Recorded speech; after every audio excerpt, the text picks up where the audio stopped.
civil war comes, and I do think it is imminent, you're quite right. It will for us be the price for freedom.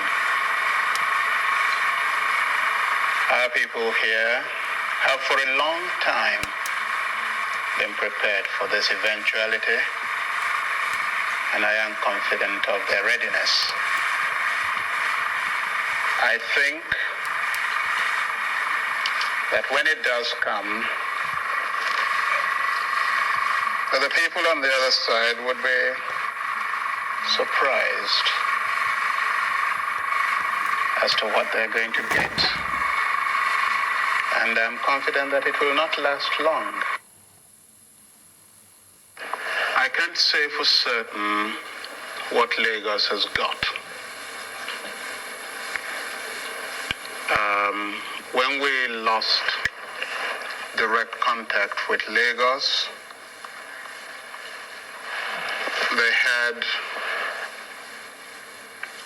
some 4 battalions, ill-equipped, and I know that they have been purchasing a lot of arms since, and I know that they have negotiated and received a few armored vehicles. Prior to that, they had some scout cars. I know they have tried to get planes. I am not sure they have got them there. But on our side, we too have not been sitting quietly. There has been quite a lot of build-up. And I think what I have here is sufficient to maintain the integrity of Biafra and more.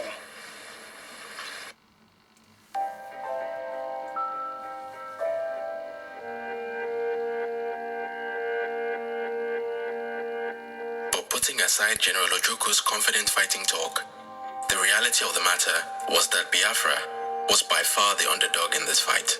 The Nigerian military was larger, better funded, better trained, and had secured the support of Britain and other world powers. The expectation in Lagos was for the war to be over within a matter of weeks, or in the very worst case scenario, 6 months. But much to the surprise of the Nigerians, the Biafran army would prove a lot more resilient than they could have ever imagined. Despite being composed of a largely untrained and unskilled group of young men and teenage boys, the Biafrans would manage to withstand the Nigerian onslaught for 3 brutal years. Brutal years.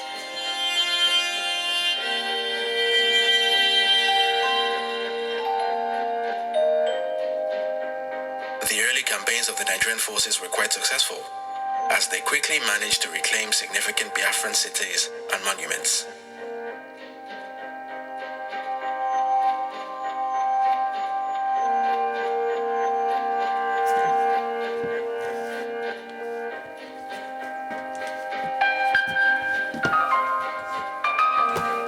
But after nearly a year of fighting, the war reached a stalemate as the Biafran army began to stand its ground and maintain control of key cities and towns.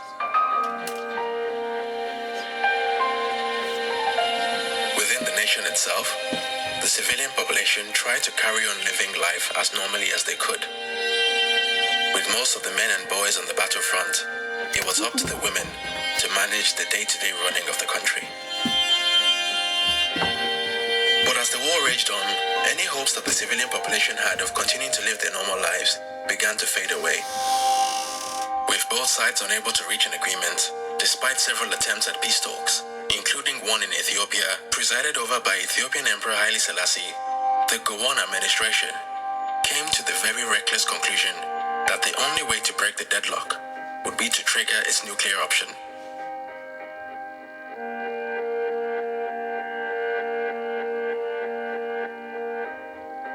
The Gowon-led forces mobilized to impose an economic blockade on Biafra, which blocked the flow of all food and ammunition supplies by land, air, and sea. This move would turn out to be perhaps the single most destructive political decision in West African history, as it would ultimately lead to the death by malnourishment of an estimated 2 million civilians, most of whom were children suffering from the protein deficiency disease known as kwashiorkor. You see, prior to the war, dietary protein in the Biafran diet primarily consisted of locally sourced seafood, as well as dried stockfish, which was imported from Norway. Other sources of protein such as chicken, pork, and beef were generally only enjoyed on special occasions, as they were often too expensive for the wider population.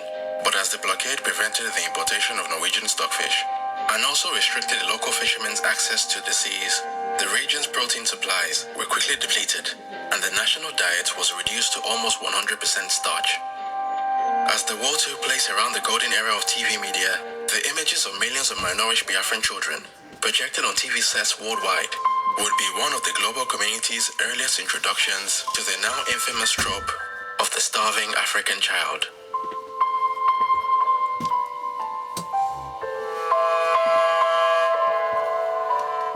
Although the Nigerian government strategy was indefensible, it is important to point out that the government's supposed reasoning at the time was that the blockade would be nothing more than a short, sharp shock, and that General Ojukwu, seeing the immense suffering of his people and the dwindling ammunition of his frontline soldiers, would have no other choice but to surrender.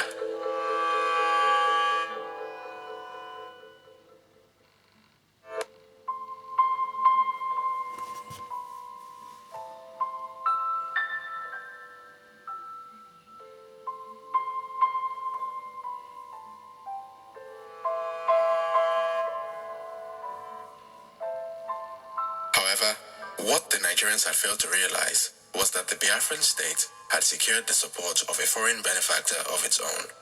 Although the only countries to publicly recognize the state of Biafra were Tanzania, Gabon, the Ivory Coast, Zambia, and Haiti, Charles de Gaulle's France had taken a secret interest in Biafra, as it saw it as the perfect addition to its sphere of influence in West Africa. According to French President Charles de Gaulle, Biafra was a just and noble cause, and so working closely with the French-aligned governments of the Ivory Coast under President Félix Houphouët-Boigny and the Gabonese Republic, led by President Omar Bongo, the French government helped to prolong the war by providing Biafra with weapons, mercenary fighters, and as much food as could be smuggled past the Nigerian blockade. France also publicized Biafra's cause on the international stage, describing the situation as nothing short of a genocide. The eventual discovery of France's involvement in the war would lead to protests on the streets of Lagos, with many accusing the French government of being the real reason why the war had continued, despite the fact that the Biafran forces had very little chance of overcoming the Nigerian military.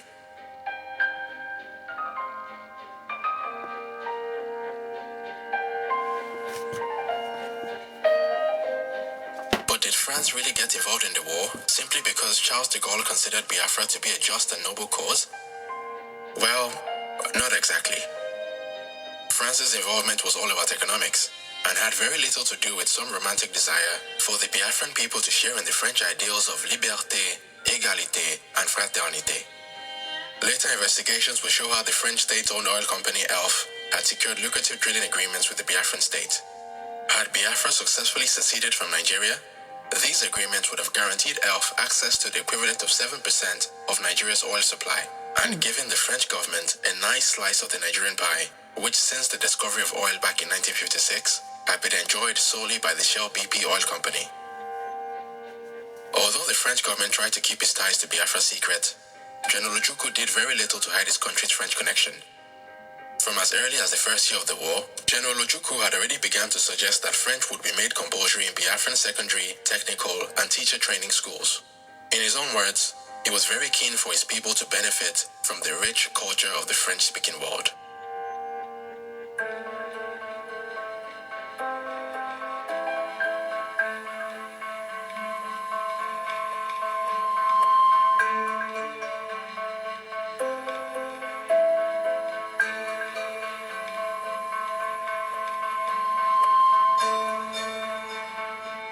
As the death toll began to rise exponentially, the whole world was becoming more aware of the level of carnage and immense suffering of the Biafran people. The Nigerian diaspora was galvanized, and protests and counter-protests began to take place on the streets of London and New York. Some Nigerians blame General Ojukwu for the deaths of his own people, arguing that by continuing in a war that he knew fully well he could not win, he was putting his personal ambition ahead of the lives of millions of people. But for many in the Biafran diaspora, the economic blockade was nothing short of a vicious genocide aimed at exterminating the Igbo people once and for all.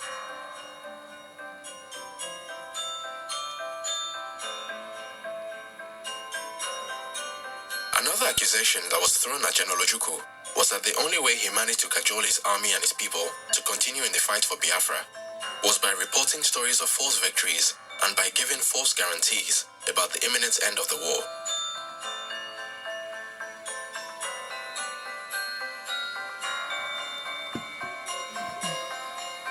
On the Nigerian side, the government continued to double down on its position. Despite reports of horrific levels of death and suffering, the Gowon-led government refused to blink first and continued to accuse General Ojukwu of killing his own people by lying to them about their chances of winning the war. I do not wish to say anything on this occasion that might be regarded as prejudicial to the peace talks now going on in Kampala, Uganda. But in the words of Mr. Asika, the rebel leaders ought to know when enough is enough. They should call a halt to the shameless deception of innocent Igbos with reports of fictitious victories on the battlefronts. They should appreciate that the so-called diplomatic recognition by dubious characters cannot, in the least, alter the course of Nigerian history. It is sheer wickedness for Ojukwu and his clique to continue to goad innocent citizens to support rebellion and lay down their lives for a cause that is not just. The rebel leaders know in their hearts of hearts that all their false propaganda about genocide and massacre derives from personal ambition and the haunting fear of their own future and safety. Consequently, they do not know when to stop. I call on those who claim to love Nigeria and the Igbos to face realities and advise the people of the East Central State to lay down their arms and return to the fold. It is not enough for organizations and individuals to ask the federal government to cease hostilities while ignoring the evil intentions of the rebels.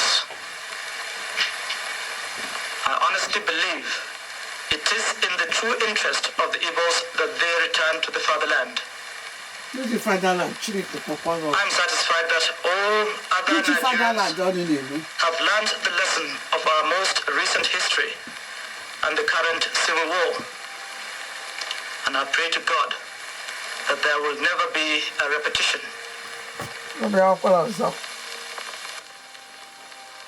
You see, contrary to popular belief, the Biafran government was much more than just a rebel military force. General Ojukwu also assembled a group of elite writers and artists who were tasked with cultivating nationalist spirit at home and also spreading Biafra's message on the world stage. Political cartoons were put up all around the country, pushing simplistic interpretations of the causes of the war and demonizing not just the Nigerian military, but the Nigerian populace at large. On the international stage, notable members of the Biafran apparatus, such as Chinua Achebe and Gabriel Okara, publicized the plight of the Biafran people. They regularly denounced the actions of the Nigerian government and spoke about the atrocities they had witnessed in the country. The Biafran story became front-page news, and more members of the international community began to call on their own governments to take action. On the 29th of May 1969, Bruce Mayrock, an American student at Columbia University, set himself on fire at the United Nations headquarters in New York in protest of what he believed was a genocide against the nation and people of Biafra. He was pronounced dead the very next day.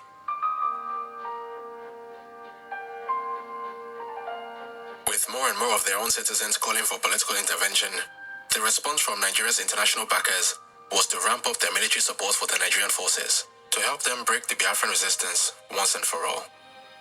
With their increased firepower, the Nigerian Federal Forces launched another major attack on the Biafran defense in the last week of December 1969. This final offensive, known as Operation Tailwind, was executed by a battalion led by Colonel Olusegun Obasanjo, a man who would later go on to be a two-time president of Nigeria. Operation Tailwind would ultimately break the deadlock. After over 3 weeks of heavy fighting, the last two major strongholds of Owerri and Uli fell to the Nigerian forces. Unwilling to go down with the Biafran ship, General Ojukwu fled by plane to the Ivory Coast, leaving behind his deputy Philip F. Young to negotiate the terms of Biafra's surrender to General Yakubu Gowon on the 14th of January 1970.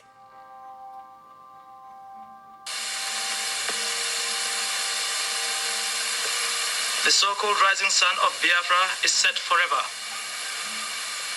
It will be a great disservice for anyone to continue to use the word Biafra to refer to any part of the East Central state of Nigeria. The tragic chapter of violence is just ended. We are at the dawn of national reconciliation. Once again, we have an opportunity to build a new nation. You will have heard that my government may seek the assistance of friendly foreign governments and bodies, especially in the provision of equipment to supplement our national effort. There are, however, a number of foreign governments and organizations whose so-called assistance will not be welcome. These are the governments and organizations which sustained the rebellion. They are thus guilty of the blood of thousands who perished because of the prolongation of the futile resistance. They did not act out of love for humanity. Their purpose was to disintegrate Nigeria and Africa and impose their will on us.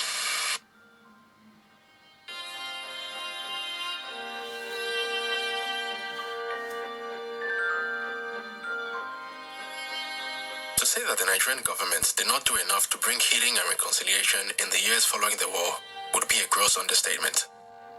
Even the federal troops that were deployed to assist in the resettlement of the survivors of the war would be accused of taking advantage of the people that were there to help. I have complaints about the behavior of your troops. Many women say they've been molested and raped. Men say their property has been taken away from them, looted. Do you know anything about this? I don't think that is true. To say general looting and raping and the rest of it, that couldn't be true. In every war, there's always one or two odd soldiers who will behave in the out of the general pattern. And I won't deny that there would be cases of this. And you do realize that it's not very easy for officers to be there all the time to check this type of thing. But everything has been done to keep the soldiers out of the villages, out of the roads, out of the towns.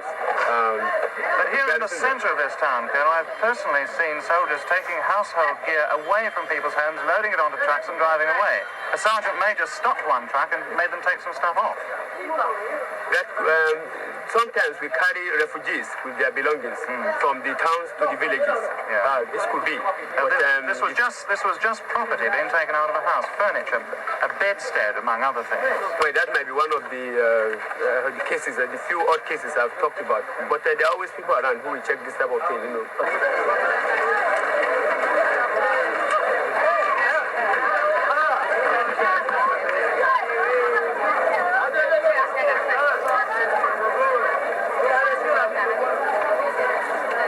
Have the federal troops behaved badly since they came here? Have they beaten people? They're seizing of their things. Seizing of their properties. They seized property. And they're forcing some girls and ladies. They are Forcing them. forcing themselves on girls and ladies. Forcing them. Taking some wives from people try to do something they like. Have they been killing people? No. They don't kill civilians. Did they bring food in with them to feed the population? In fact, they don't. We are brought no starving food. since 3 days now. We haven't taken anything. You're hungry? We're hungry. Very, very. Even my children, you can see them in the house now, lying down. Nothing to take. The Biafran money, when we give them, they say no, the Biafran money is of no use. It's unused.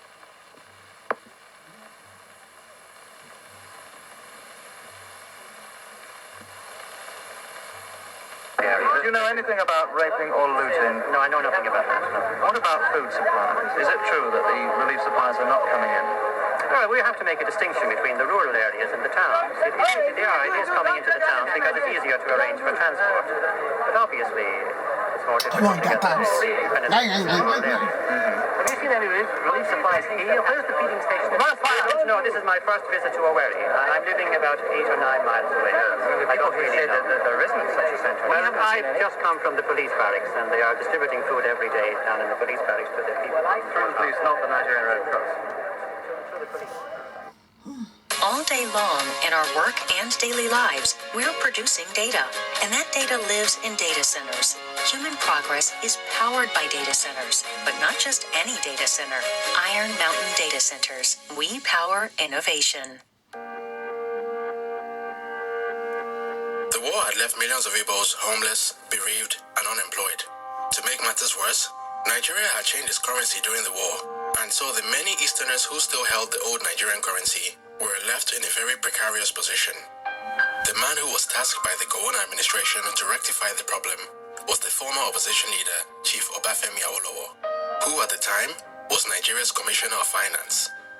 His solution was to simply award every Easterner a grand total of 20 Nigerian pounds, regardless of how much money he or she had in their bank account prior to the war. For obvious reasons, this policy was seen as a deliberate attempt to cripple the economic recovery of the Igbo middle and upper classes. It was also at this time that the Gowon administration passed the controversial indigenization decree, which basically forced all foreign-owned companies operating in Nigeria to sell a proportion of their shares to Nigerian citizens. With many Igbos left with just 20 Nigerian pounds to their name, the main beneficiaries of the indigenization policy were the wealthy Yoruba and Hausa Fulani elites. Even till today, the wealth of a few of Nigeria's most prominent Hausa, Fulani, and Yoruba families can be traced all the way back to shares that were acquired under Gowon's indigenization policy. A whole 50 years have now passed since the end of the Civil War, but the ghost of Biafra continues to haunt the Nigerian state.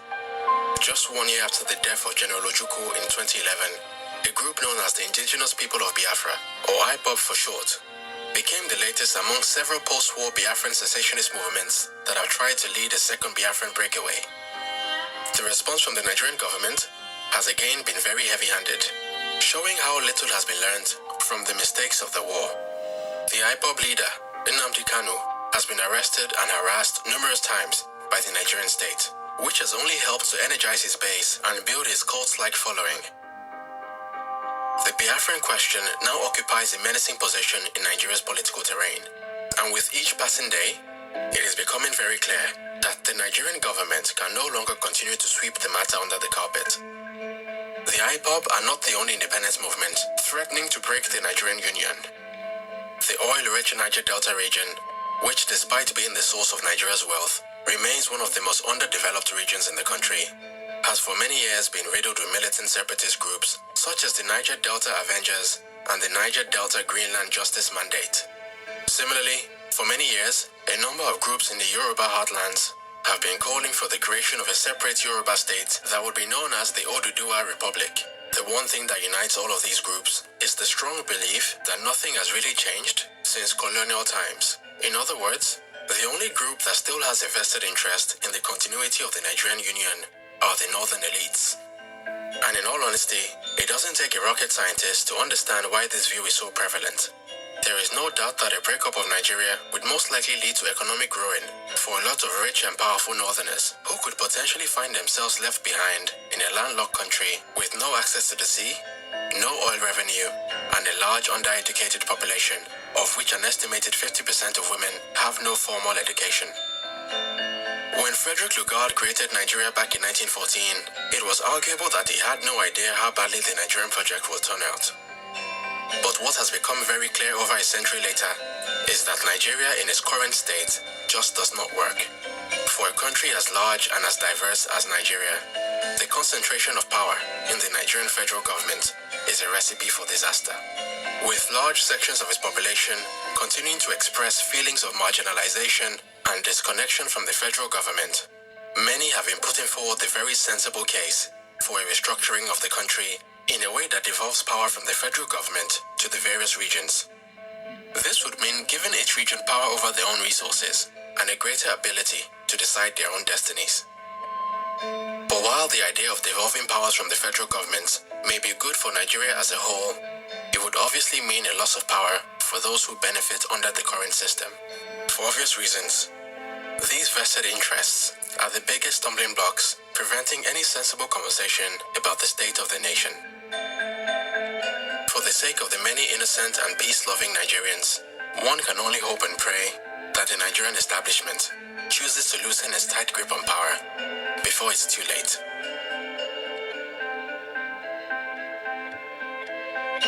Once again, it's KB Taiwo for New Africa. If you've enjoyed this video and would like to see more content like this, then please like and share this video. And also consider supporting us on Patreon at www.patreon.com/newafrica. Thanks again for all your support, and until next time.